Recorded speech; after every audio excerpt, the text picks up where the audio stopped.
शांति। आज 27 अप्रैल 2021 है और आज की बाबा की साकार मुरली को स्पष्ट करेंगी आदरणीय आशा दीदी। ओम शांति दीदी। ओम शांति। बाबा ने कहा, मीठे बच्चे, तुम्हारा स्वधर्म शांत है।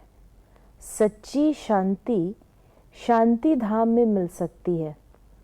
ये बात सबको सुनानी है, स्वधर्म में रहना है।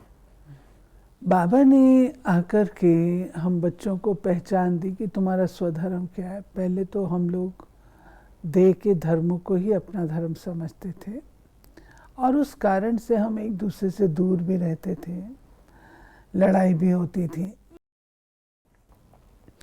लेकिन शिव बाबा तो हम आत्माओं के पिता हैं, तो आत्माओं के पिता होने के नाते वो आकर के बताते हैं कि मैंने तुमको इस रूप से तो नहीं भेजा था, ये डेजिग्नेशन दे के कि तुम हिंदू धर्म के हो, तुम ये हो, तुम ये हो, तो ऐसे तो नहीं मैंने भेजा था। मैंने तो तुमको पवित्र, शांत, शुद्ध इस रूप से भेजा था और कोई तुमको वो तो लगाया ही नहीं था लेबल।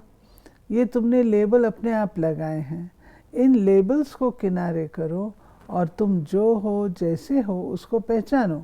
तुम्हारा स्वधर्म में पवित्रता और शांति। प्रश्न है, कौन सी नॉलेज एक बाप के पास है जो अभी ही तुम पढ़ते हो? पाप और पुण्य की नॉलेज। भारतवासी जब बाप को गाली देने लगते हैं तब पाप आत्मा बनते, और जब बाप को और ड्रामा को जान लेते हैं तब पुण्य आत्मा बन जाते हैं। ये पढ़ाई तुम बच्चे अभी ही पढ़ते हो। तुम जानते हो सबको सद्गति देने वाला एक ही बाप है। मनुष्य को सद्गति अर्थात मुक्ति, जीवन मुक्ति दे नहीं सकते। कहा जाता है थिंक ग्लोबली, एक्ट लोकली। तो ये जो ड्रामा है, विश्व का ड्रामा जो भी रहा हो, जैसा भी हो, लेकिन मेरे अपने कर्मों की कहानी सारे कल्प में क्या रही? मैं तो अपने पार्ट से संबंधित हूँ ना। तो वो बाबा ने हमें बताया कि कौन सा राज जानने से मैं पुण्य कर्म करने के योग्य बनती हूँ। उसमें बाबा ने दो बातें कही, एक बाप को जानना, दूसरा ड्रामा को जानना। इन दो को जानने से हम पुण्य कर्म करने के लिए तैयार हो जाते हैं। बाबा ने कहा कि भारत ही स्वर्ग था, अभी नर्क बना है। नर्क में चैन अथवा सुख शांति कहाँ से आए? कलयुग को नर्क कहा जाता है। कलयुग अंत को और ही रौरव नर्क कहा जाता है। फिर बाबा ने कहा कि भारतवासियों का गृहस्थ धर्म पवित्र था। प्योरिटी भी थी, सुख शांति भी थी, संपत्ति भी बहुत थी। जिस समय भारतवासी पवित्र थे, गृहस्थ धर्म पवित्र था, आश्रम लायक था, तो उसमें ये सब चीज़ें थी। शुद्ध होने के कारण से, स्वच्छता होने के कारण से, निर्विकारिता होने के कारण से, पवित्रता होने के कारण से सुख भी था, शांति भी थी, संपत्ति भी थी, सब कुछ था। लेकिन जब ये खत्म होती है पवित्रता, तो धीरे धीरे हमसे सब कुछ छिन जाता है। फिर हम हैरान होते हैं सब कहाँ चला गया, कहाँ चला गया, हमने अपने आप तोड़ा। तो बाबा ने कहा कि यहाँ दुख धाम में शांति हो नहीं सकती, शांति धाम में मिल सकती है। सुख धाम में भी कर्म होता है, शरीर से पाठ बजाना होता है। यानी शांति सिर्फ शांति धाम में मिलेगी। ये बाबा इसलिए कहते हैं कि बाबा कहते हैं कि कुछ भी कर्म नहीं करो, थोड़ी भी चुरपुर होती है ना, वो भी अशांति है। जो टोटल शांति की बात बाबा कह रहे हैं वो बाबा डेड साइलेंस, जिसमें आत्मा बिल्कुल ज्योति बिंदु वहाँ रहती है और कुछ भी नहीं है, उसको कहते। वो शांति आत्मा को खींचती ज़रूर है, उस शांति का अनुभव आत्मा करना चाहती है, खींचती है, क्योंकि वो अतीव शांति होती है, वो गहरी होती है। जिसको हम कह दें साइलेंस की दुनिया, वहाँ पे कुछ भी हलचल ही नहीं है, मूवमेंट ही नहीं है। ऐसे मत समझो कोई लखपति, करोड़पति, पदमपति हैं तो सुखी हैं, नहीं, ये तो सब है माया का भपका, माया का राज्य है। फिर बाबा ने कहा, जब तक 5 विकारों का दान न दें तब तक दुख का ग्रहण छूट नहीं सकता। कहते हैं ना, दे दान तो छूटे ग्रहण। ये जो कहावत है, दे दान तो छूटे ग्रहण, लोग इसको बहुत हद के रूप में ले लेते हैं। भाई ग्रहण लगा है तो अभी कोई दान पुण्य कर दो, कोई अनाज का दान करेगा, कोई किस चीज़ का। बाबा कहते हैं इससे थोड़ी ग्रहण छूट जाते हैं। ग्रहण तो आत्मा को लगता है, सूक्ष्म चीज़ को लगता है ना ग्रहण। बाहर कोई चीज़ खराब है उसको आप उठा के फेंक देंगे। जो आपकी आत्मा को ग्रहण लगा उसके लिए आप क्या करेंगे इलाज? आत्मा को तो फेंक नहीं सकते, उसको साफ करना पड़ेगा। तो साफ करने का साधन कोई स्थूल नहीं है, वो भी सूक्ष्म है। दिल्ली को कहते हैं न्यू दिल्ली और पुरानी दिल्ली। ओल्ड वर्ल्ड में ओल्ड दिल्ली होती है। बरोबर जमुना का कंठा था, दिल्ली परिस्तान थी, सतयुग था ना, देवी देवताएं राज्य करते थे। अभी तो पुरानी दुनिया में पुरानी दिल्ली है। बाबा कितने नाम रखते हैं न्यू दिल्ली, लेकिन दिल्ली है कौन सी? पुरानी ठिक्कर की दिल्ली बाबा कहता था।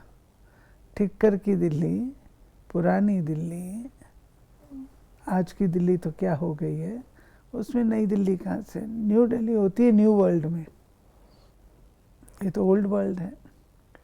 बाबा ने कहा कि जब देवी देवता थे तो सब एक दो को सुख देते थे, कोई भी बीमार रोगी नहीं होते थे। यहाँ तो सब रोगी हैं।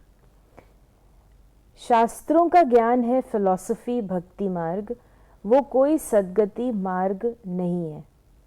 ये कोई शास्त्रों की फिलॉसफी नहीं है, बाप कोई शास्त्र नहीं सुनाते, ये है स्पिरिचुअल नॉलेज। बाबा फर्क बताते हैं। धर्मों के विषय में जो ज्ञान है उसको बाबा कहते हैं वो है फिलॉसफी। लोगों की अपनी मान्यताएं हैं, दर्शन हैं, लेकिन ये जो है स्पिरिचुअल नॉलेज, बाबा कहता है वो नॉलेज वो स्वयं देता है। स्वयं बाप आकर के जो नॉलेज देता है, ज्ञान जिससे हमारे कपाट खुलते हैं, उसको स्पिरिचुअल नॉलेज कहा जाता है। तो बाबा ने कहा कि बाप कहते हैं हम गरीब नवाज हैं, साहूकारों को गरीब और गरीबों को साहूकार बनाता हूँ। साहूकार इतना ऊंच पद पा नहीं सकते क्योंकि यहाँ साहूकारों को नशा है। हाँ, प्रजा में आ जाएंगे। उनको अपना नशा होता है, पढ़ाई तो पढ़ते नहीं हैं, यदा कदा आते हैं, या कह देंगे बहन जी मेरे को सिर्फ वरदान बता दो आज का, या कहेंगे हमको आज की मुरली का सार बता दो, स्लोगन बता दो। तो ऐसे को हम स्टूडेंट थोड़ी कहेंगे। स्टूडेंट तो वो है जो भगवान के महावाक्य पढ़े। ये तो भगवान के महावाक्य पढ़ने के पश्चात भाई एक है हमारा जो इतनी मेहनत करके हमको ये सब देता है, असली मुरली तो मुरली है, वो तो हम सुनने को राज़ी नहीं है। तो फिर बाबा कहते हैं जब मेरी बात नहीं सुनोगे तो मैं तुम्हें राजा क्यों बनाऊंगा। लेकिन फिर भी बेचारे सुन रहे तो आ तो जाएंगे ना, थोड़ा आएंगे। वो बाबा ने बता दिया ना प्रजा में, वो मैं नहीं बोलना चाहती थी। बाबा ने कहा नाटक पूरा होता है, अब वापस जाना है। अभी कलयुग के अंत सतयुग के आदि का संगम है। बाप कहते हैं हर 5000 वर्ष बाद आता हूँ भारत को फिर से हीरे जैसा बनाने। आज का वरदान है महान और मेहमान। इन 2 स्मृतियों द्वारा सर्व आकर्षणों से मुक्त बनने वाले उपराम व साक्षी भव। उपराम व साक्षीपन की अवस्था बनाने के लिए 2 बातें ध्यान पर रहें। एक, तो मैं आत्मा महान आत्मा हूँ। दूसरा, मैं आत्मा अब इस पुरानी सृष्टि में व इस पुराने शरीर में मेहमान हूँ। इस स्मृति में रहने से स्वतः और सहज ही सर्व कमजोरियां व लगाव की आकर्षण समाप्त हो जाएगी। महान समझने से जो साधारण कर्म व संकल्प संस्कारों के वश चलते हैं वो परिवर्तन हो जाएंगे। महान और मेहमान समझकर चलने से महिमा योग्य भी बन जाएंगे।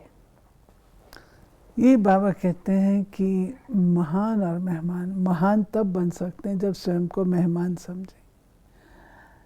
कि मेहमान जो होता है वो किसी चीज़ को अपना नहीं मानता है, टेम्परेरी यूज़ करता है और छोड़ देता है। तो महानता तभी आती है जिससे वैराग्य वृत्ति हो, त्याग की वृत्ति हो, चीज़ को यूज़ करके भी उसमें लागत ना हो। ये सब चीज़ें महान बनाती हैं। स्लोगन है, सर्व की शुभ भावना और सहयोग की बूंद से बड़ा कार्य भी सहज हो जाता है। सर्व की शुभ भावनाओं से बड़ा कार्य सहज हो जाता है। वो तो चाहिए ना, गुड विशेस तो सबकी चाहिए होती हैं। गुड विशेस मिलती हैं तो इम्पॉसिबल भी पॉसिबल होता है। तो ये थे बाबा के आज के महावाक्यों का स्पष्टीकरण। यदि आपके मन में कोई सवाल है तो आप SMS या WhatsApp करें 8826599309 पर और हम आपके प्रश्नों का उत्तर प्रश्नोत्तरी कार्यक्रम में देने का प्रयास अवश्य करेंगे। ओम शांति।